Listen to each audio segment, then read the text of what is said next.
Well, I want to begin, of course, by recognizing the Epstein survivors who were here today.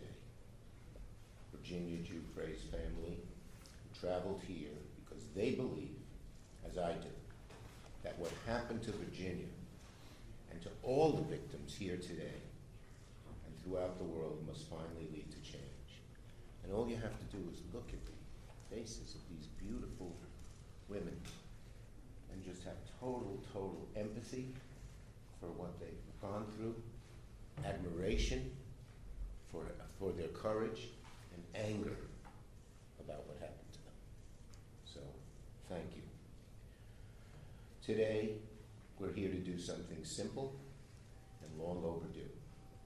Today, I'm introducing Virginia's law, legislation to end statute of limitation barriers that have kept survivors of sexual violence from justice far too long, and to create new legal avenues to pursue justice. Because justice should not expire. Justice should not expire. And because for survivors, healing does not run on a government clock. I'm also so proud to be joined by Congresswoman Teresa Leger Fernandez, not just chairwoman of the Democratic Women's Caucus, but she's always been a fierce advocate for survivors and a partner in this fight.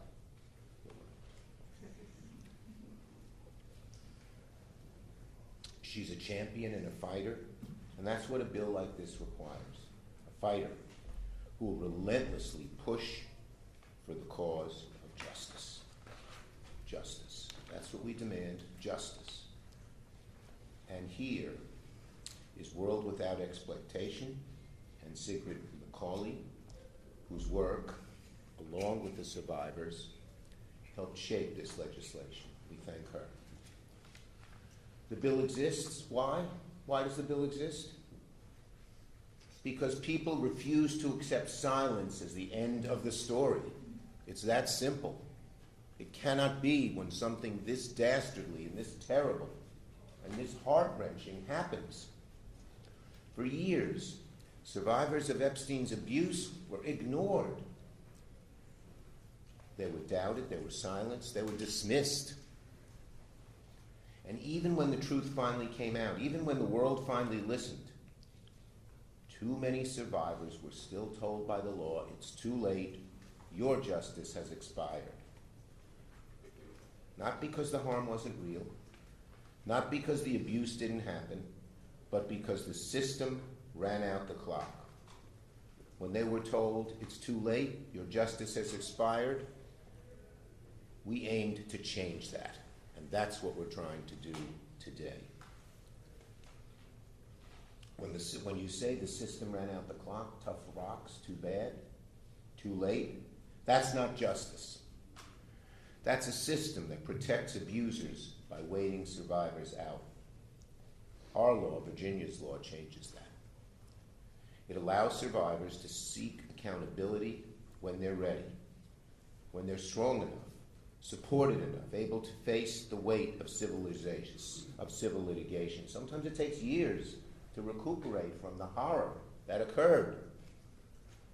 Why should the government say, well, we're setting an arbitrary time when you are able to pursue your case? Our law makes clear that abusers and those that enable them cannot escape responsibility by running out the clock. It makes clear that the law will empower survivors to pursue justice, and it recognizes something survivors have always known. Time does not erase harm. Time does not erase harm. Jeffrey Epstein depended on silence and fear, on a system that protected power instead of protecting people. Today we are saying no more. This bill carries Virginia Giuffre's name because she spoke when so many were told not to. And because her story And the story of the survivors standing here today, we salute you again, all of you, for your courage. These nice faces, it shouldn't have happened to you. It shouldn't have happened to you.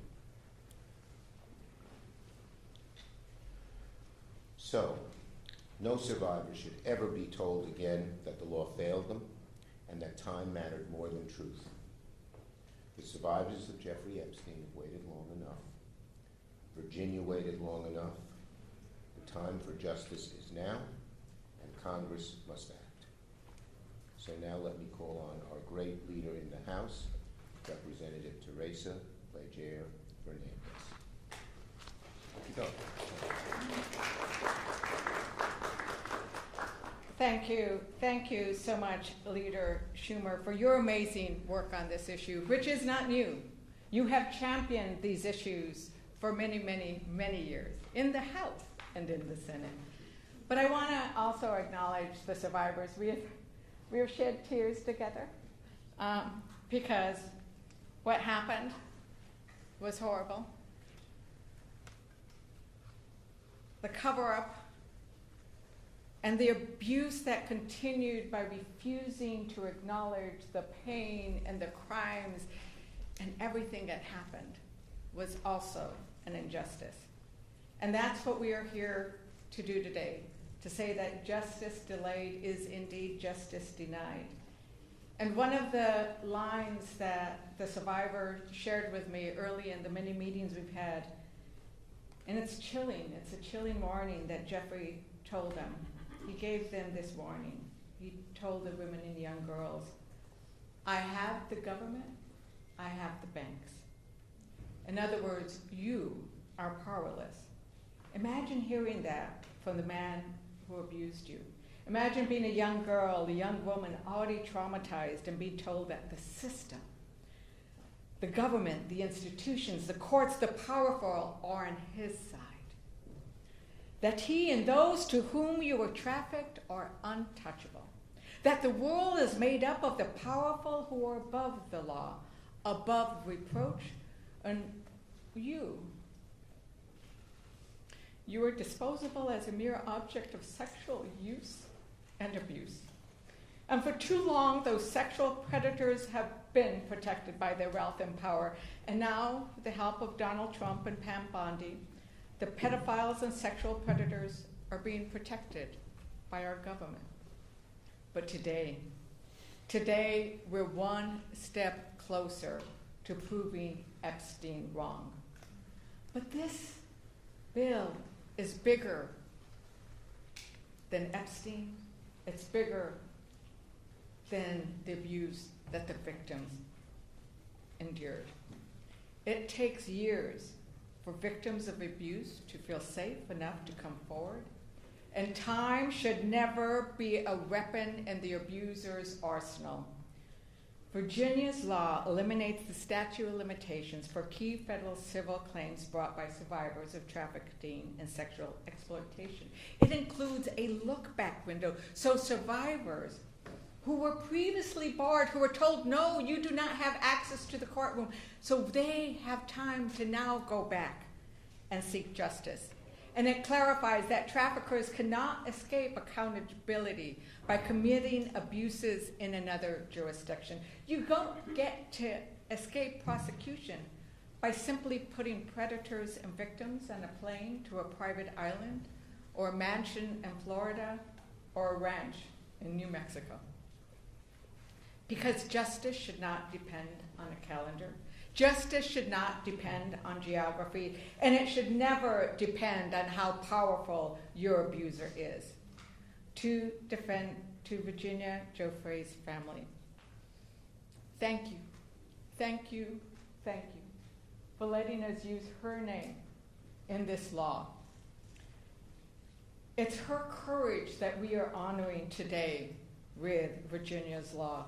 Her courage unlocked the first set of gates that were protecting the rich and powerful. This bill will unlock the doors to the courthouse for the survivors. And to every Epstein co-conspirator and sexual predator, we're coming for you.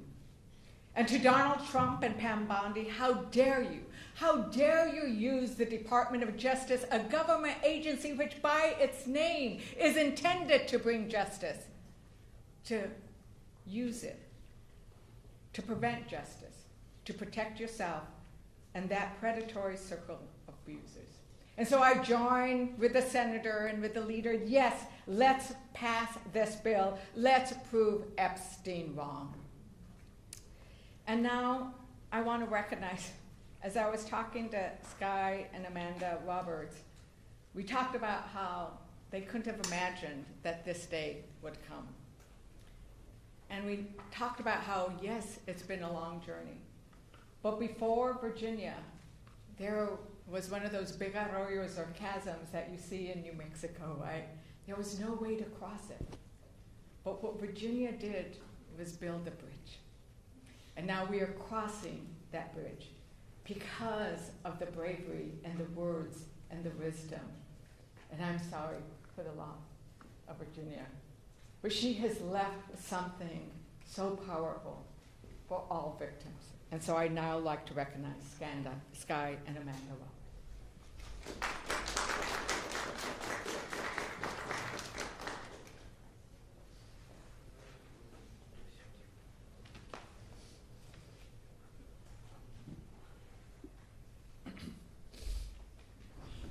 That was a tearjerker.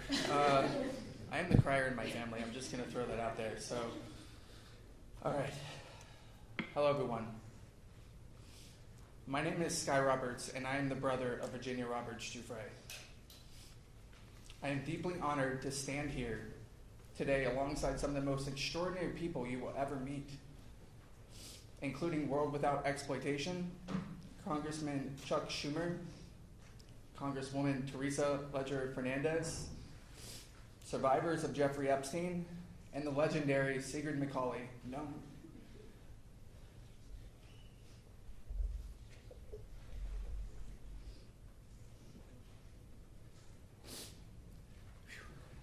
Known to many of us as Siggy.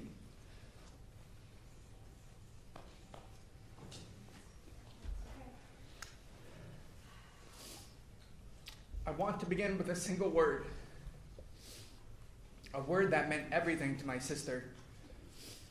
A word we will not stop fighting for until real justice is served. And that word is change. Virginia's dream was to inspire and empower survivors to come forward.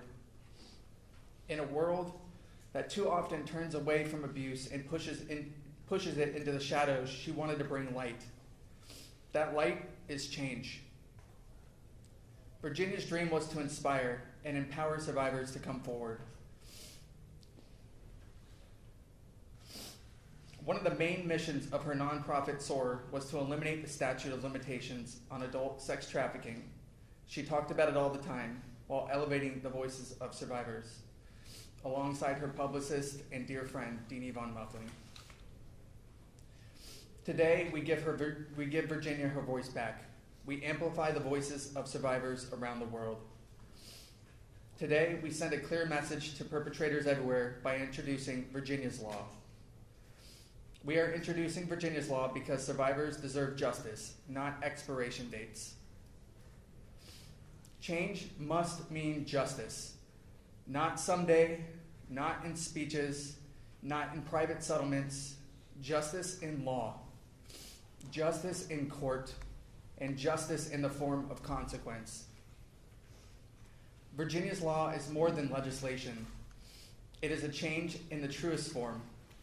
It challenges how we see, how we confront, and how we respond to sexual abuse and sex trafficking, not just in theory, but in reality. We do not take this moment lightly.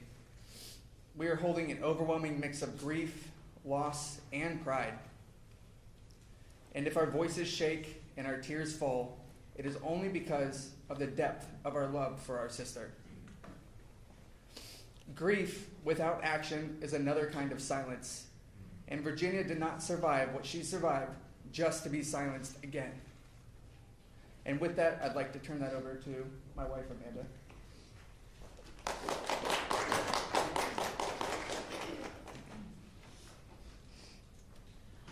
Virginia was a passionate voice, a fierce warrior, and an unwavering advocate for survivors everywhere. She named what others were afraid to name. She stood up to wealth, status, and power, and she proved that having money does not guarantee exoneration in the eyes of the poor. Virginia's purpose was always to create lasting change. Her truth and resilience helped spark a monumental shift in how survivors are seen and heard. But she also knew cultural change is not enough. She saw the legal gaps survivors fall through, and she was determined to close them at the legislative level. Her wish was clear: to reform the statute of limitations. When a child, teenager, or adult experiences sexual abuse, it is a profound violation of both the body, mind, and spirit. The mind often protects itself in the only ways it can, through denial, disassociation, and silence. It can take years, even decades, before the walls of trauma begin to crack, and a victim can truly understand what happened. It takes time to unlearn grooming. It takes time to release the shame that never belonged to them in the first place. Statistically, many survivors do not disclose until around the age of 40. Virginia understood this not as a theory, but as a lived experience. Virginia's law does more than honor her legacy. It protects the future of every survivor. It says legislatively and legally, we see you, we believe you, and what happened to you matters. It says you deserve the right to seek justice, no matter the status, wealth, or power of the person who harmed you, and no matter when the abuse occurred. To every member of Congress, mothers, fathers, sisters, and brothers, we ask you to stand with us, stand with survivors, and say no more. No more silence, no more systems that protect the powerful and deny justice to everyone else. No more laws that treat survivors as though time can erase harm. Pass Virginia's law. Let this be the moment this country chooses accountability over denial, courage over comfort, and justice over obstacles. Page 361, Nobody's Girl. We need to make it easier to punish those who victimize others. Siggy and I want to eliminate laws that limit the period in which survivors can seek justice for their abusers. Virginia put that into writing, and we're here to put that into law.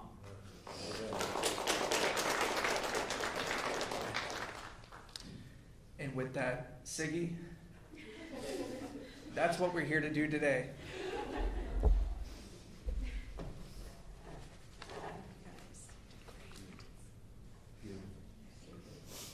Such courage. Now everybody knows my nickname. This is really a watershed moment for survivor rights, the announcement of Virginia's law.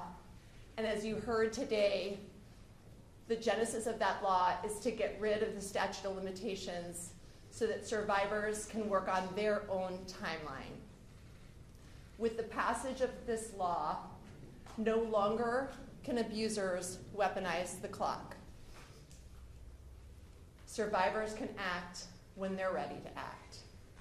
As you heard, and as Virginia and I both experienced together, many survivors don't come to terms with their abuse until many, many years later. And they deserve the right to be able to bring an action when they're ready. That's what this law does. It is heartbreaking to be here announcing this without her. But I will tell you that her voice is being heard loud and clear. She is saying, all Americans, Democrats, Republicans, Independents, all Americans, need to come together and pass this law. It's the right thing to do. It's the thing we need to do now. So please, pass Virginia's law. Now I'm going to let Rebecca Zipkin come up from World We. Without this group, we wouldn't be here, so we're all very grateful for that.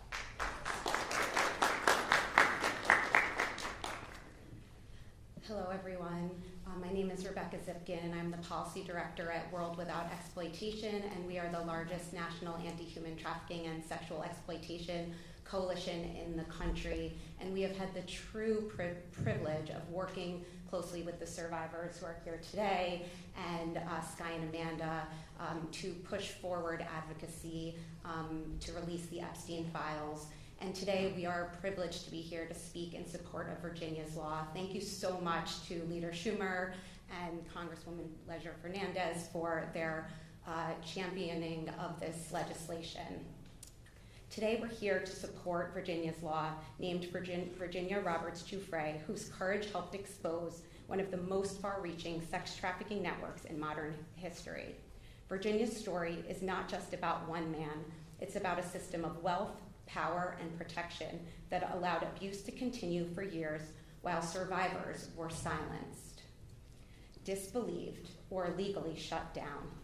Virginia spoke the truth, and she paid the price for it. She did so knowing that accountability might never come, not because the abuse didn't happen, but because the law said it was too late. That is why eliminating the statute of limitations for civil claims by adult survivors of sex trafficking is so critical. Trafficking is not a single moment of harm. It is a prolonged, coercive, and deeply traumatizing experience. Survivors often cannot name what happened to them as abuse until years later. They may be threatened, manipulated, financially dependent, or psychologically trapped. Many are children when the abuse begins.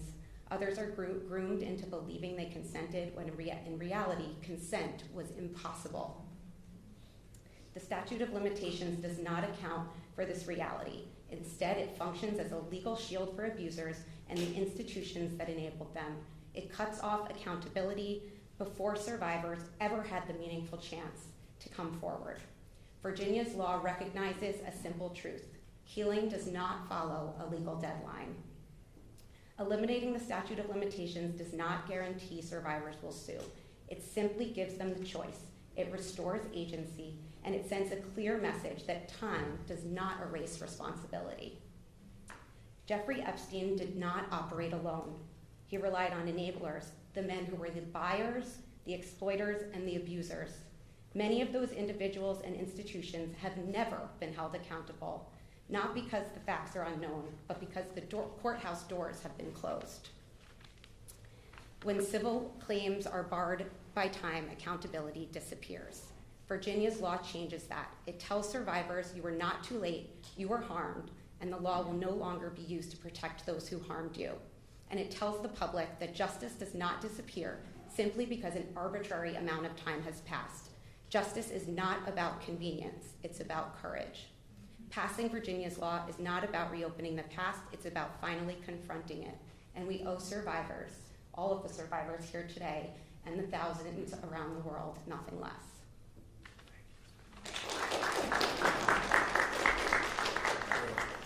Let me say to Sky and Amanda. So the Bible tells us when something terrible happens to people, the natural inclination is to curse the darkness, to turn inward, be angry. But the Bible also tells us it's like angelic to light a candle, to create light, to prevent what happened to your loved one from it happening to anyone else. You are lighting a candle. We thank you.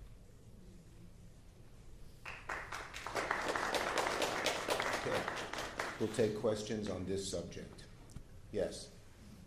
Thank you very much. Mark Stone from Sky News in the United Kingdom.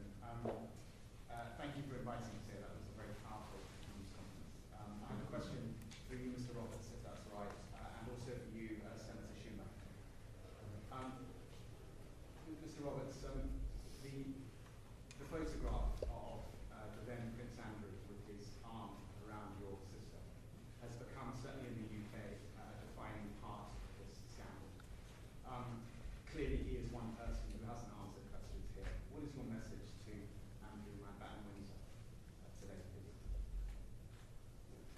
I think he should show up in front of our Congress and answer questions. I think that he has a lot of questions he needs to answer, and he has been exploited through these files to have inconsistencies in his own messaging. So I want today to be about Virginia's law, to not allowing this to happen again, but to Prince Andrew, former Prince Andrew Mountbatten Windsor to be specific, he needs to show up. He needs to show up, and he needs to answer questions in front of our Congress. Thank you, sir. And Senator Schumer, what was your message to... He ought to, sorry. same thing as what Sky said. He ought to show up and show up now. Yes. I have a question for you both and the survivors in general. Do you believe that current officials, including Howard Lutnick, the Commerce Secretary, should resign given their proven ties and connections to Epstein? I think we are far behind the UK when it comes to social justice. I think that Sorry, 2 minutes. I think that we are starting to see a form of social justice here, and this is exactly why Virginia's law is so important, because legislatively it says that they can no longer hide, and that's where we're going to focus, the change that we can create. Yes. Mr. Leader, I'm wondering when you plan to go down to the Department of Justice to view some of the files and what you plan to look for when you go down. Look, the whole file should be released completely. We got them to agree to let people come down. We have to make an appointment, and a number of my colleagues and I are considering doing that very soon. What are you going to look for when you do Everything. What's not disclosed, period. Yes. Can you outline how this legislation builds on the bill that President Biden signed a few years ago? Were there shortcomings that this tries to fix? And you also mentioned new avenues for legal action. Can you kick off any of those? Yeah, the bottom line is we want this to be, our law has no loopholes. We don't want any loopholes in this law, because the lawyers for those who did such terrible things will exploit them. That's number one. And number two, we're going to pursue every legal avenue we can. Okay? Thank you, everyone. Do you want to? Yeah. Last answer for Teresa. Yeah, and I think it's really important to recognize that we need to provide protections and an avenue to the courtroom for everybody, whether you were a minor or an adult when you were abused. And we do need to go and see those files. I will be going, I believe, tomorrow morning. But the idea that we have to make an appointment and that they're scrutinizing and that they have failed to disclose under the Epstein Transparency Act half of the files. And when they've done so heavily redacted, protecting the predators and exposing their survivors. So we need to call out those actions by the Department of Justice at all times. We are not going to rest till all the files are released, period. Whatever means we have to pursue. Is that right? Yes, that's right. Thank you, everybody.